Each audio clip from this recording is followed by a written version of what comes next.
Hi everyone, and welcome to Jane Talks Murder, where I'll be talking about and reviewing an episode of Poirot, Murder, She Wrote, Diagnosis Murder, or Jonathan Creek. Today, I'm looking at Murder, She Wrote, No Laughing Murder. Or as I like to call it, that time Murder, She Wrote did a diagnosis murder. We begin the episode with a slideshow of comedians Mack and Murray, which goes from a comedy routine to a full-on argument over a lady named Trudy, and the pair break up the act. Mack is not in the mood for this reporter's questions about his former partner, while Farley needs a signature for something. Al is talking about a monkey, and the reporter mentions his son is about to get engaged to Murray's daughter. This is an information dump and a half. Mack cancels the plans for the engagement dinner, but his wife Trudy threatens him until he agrees to go, while Murray is stressing out over how expensive it is to keep the lodge, while Phil thinks him seeing Mack will be good for him, but Murray is convinced he's dying. Murder, She Wrote really likes brown, doesn't it? George Clooney is here with his fiancée and Jessica, who Murray warmly greets. Cute! Unlike this pair of hairstyles. Dinner that night is super awkward, with Murray drunk off his tits, and Kip tells them both off, but the arguing continues, so Phil proposes a toast. Clap, Jessica! Before everyone turns on Farley, and then Mack does a pretty nice toast, which makes Murray throw his glass. He rants off at Mack for stealing his jokes and making money off old tapes, but he denies it, and Farley says there is no money. However, Phil says otherwise, and the two squabble.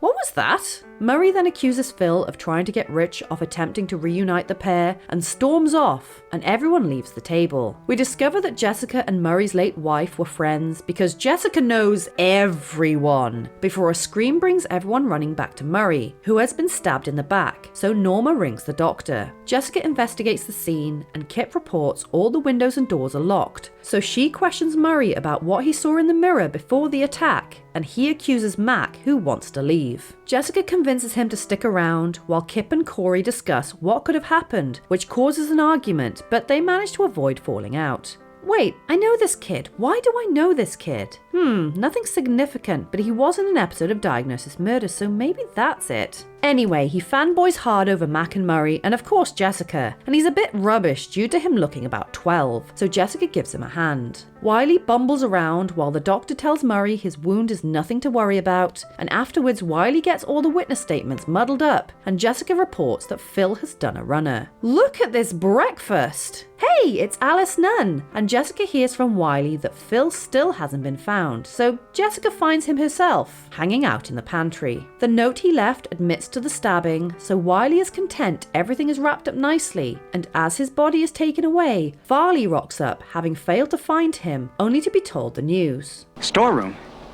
What storeroom? And why? Why would he? Jessica is unconvinced it was self-inflicted, seeing as he was weirdly dressed, and the reason didn't add up, which throws Wiley for a loop, and Murray freaks out over the news and blames himself. Wait, I know why this guy looks familiar. He reminds me of that guy from Basket Case. Wiley is convinced everything is solved until Jessica points out that Phil was too short to have tied his own noose to the rafters, so Wiley shows Jess the report on the murder weapon, which had white enamel on the handle. Jess goes back to the bathroom and investigates the door before finding a peephole through to Mack's bedroom, so she goes to tell them that Murray stabbed himself in the back. He admits to it. Daddy, how could you do such a thing? Great acting! Nailed it! And he explains he saw it in a movie once. Can you believe it? What kind of a fruitcake would go around stabbing himself in the back? He breaks down, so Corey and her hideous jumper comforts him, while Jessica explains this revelation makes Phil's note bullshit, so Mack accuses Murray, and Jess tells them both off. As Farley cooks dinner, Wiley reports that a call was made to a New York video company before the murder, and when Jess can't get the lamp to work, Farley rushes into the store cupboard to get her another.